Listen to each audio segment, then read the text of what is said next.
Accounts receivables are the amount owed to a business by its customers and are comprised of a potentially large number of invoiced amounts.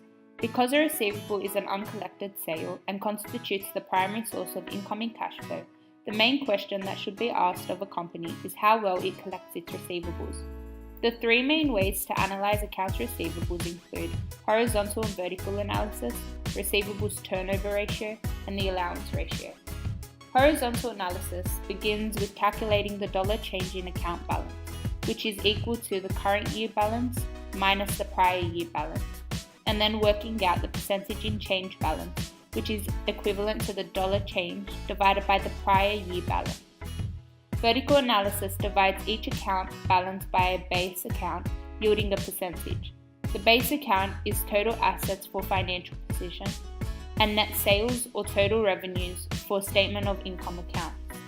The accounts receivable balance is converted into cash, or how quickly debtors pay their accounts. This is calculated as credit sales divided by average receivables, where average receivables is beginning receivables plus ending receivables divided by 2.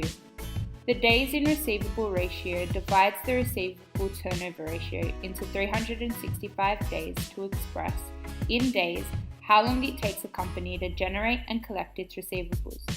Thus, the days in receivables ratio is calculated as 365 divided by a receivables turnover ratio. Let's say that company X, Y, and Z credit sales are $300,000 and average receivables are $30,000. The accounts receivable turnover ratio would be equivalent to 10. Therefore, making the days in receivable ratio 365 divided by 10, which is equivalent to 36.5 days.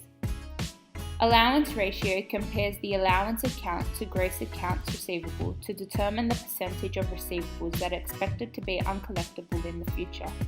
It is calculated as allowance for doubtful debts divided by gross receivables, where gross receivables is the net accounts receivable plus allowance for doubtful debt.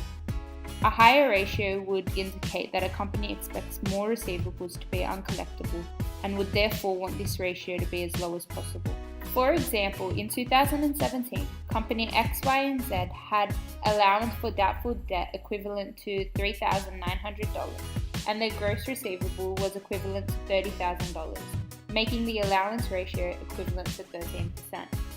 Therefore, all three methods help in analyzing accounts receivable.